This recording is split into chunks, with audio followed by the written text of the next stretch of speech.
গঙ্গাপাড়ের প্রাচীন জনপদ হালিশহর। এখানেই প্রায় ৩০০ বছর আগে জন্মগ্রহণ করেছিলেন সাধক কবি রামপ্রসাদ সেন।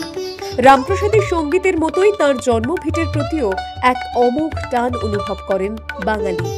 সাধক কবিকে অনুভব করতে সারা বছরই বহু মানুষ ভিড় করেন তার ভিটে। গানের মতোই তাঁর জীবন সংক্রান্ত নানা কিংবদন্তি বাংলার ঘরে ঘরে প্রবাদ হয়ে রয়েছে। তবে ইতিহাস সূত্রে জানা যায়, হালিশহরের তখনকার নাম ছিল কুমারহট্ট। সেখানেই এক বৈদ্য পরিবারে জন্ম রামপ্রসাদ সেনের। ছোট থেকেই কাব্য রচনার প্রতি ছিল তার বিশেষ অনুরাগ। বাবা রামরাম সেন চেয়েছিলেন তার পুত্রও পারিবারিক চিকিৎসক বৃত্তি নিক, কিন্তু রামপ্রসাদের সেদিকে আগ্রহ ছিল না, বরং আধ্যাত্মিক জীবনযাপনেই উৎসাহী ছিলেন তিনি।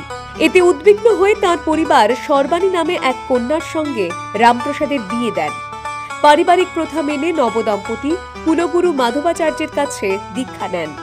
কথিত আছে, দীক্ষা গ্রহণের সময় গুরু তাঁর কানে মন্ত্র দিলে তিনি দেবী কালীর অনুরক্ত হয়ে পড়েন। বাবার মৃত্যুর পর কলকাতায় এসে দুর্গাচরণ মিত্র নামে এক ব্যবসায়ীর কাছারিতে ৩০ টাকা মাসিক বেতনে তিনি যোগ দেন। কিন্তু কাছারির খাতায় শ্যামা সঙ্গীত লেখায় সবাই বিষয়টি তাদের মালিককে জানান।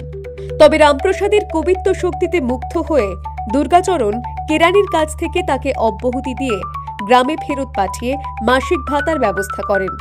পরবর্তীতে কৃষ্ণানন্দ আগমবাগীশের শিষ্যত্ব গ্রহণ করে এই ভিটেতেই কালী সাধনা করেন তিনি। এই ভিটেকে কেন্দ্র করে হালিশহরকে পর্যটন কেন্দ্র হিসেবে গড়ে তোলার উদ্যোগ নিয়েছে হালিশহর পুরসভা।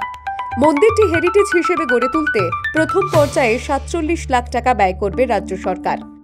যেখানে দাঁড়িয়ে রয়েছে আমরা, সামনেও একটা বড় সেট করে একটা মন্দির হবে এবং এই টোটালটাই বিউটিফিকেশন, তার সঙ্গে একটা আলাদা পার্ট, খালি বিউটিফিকেশন না, সবটা নিয়েই হচ্ছে এই প্রজেক্টের দুটো পার্ট আছে। একটা পার্ট এখন স্যাংশন হয়েছে, কাজ শুরু হয়ে যাচ্ছে আজকের থেকে।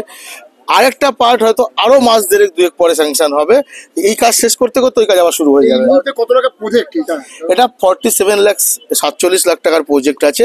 নেক্সট প্রজেক্টটাও অ্যাপ্রক্স প্রায় 47-48 লাখ টাকার প্রজেক্ট হবে। দেখুন, এটা কাজ করতে করতে ওয়েদার যদি সাথ দেয়, আমরা আশা করতে পারি 4-5 মাস লাগতে পারে প্রথম প্রজেক্টটা। তারপরের প্রজেক্টটা শেষ করতে আরো 4-5 মাস লাগবে। তার মধ্যে 26শে জানুয়ারি রয়েছে অন্য করে একটা বড় উৎসব। এই কাজ শেষ হলে আগামী দিনে রামপ্রসাদের ভিটে মানুষের ভিড় আরো বাড়বে বলেই তাদের আশা। উত্তর 24 পরগনা থেকে প্রতীতি ঘোষের রিপোর্ট, দ্য ওয়াল নিউজ।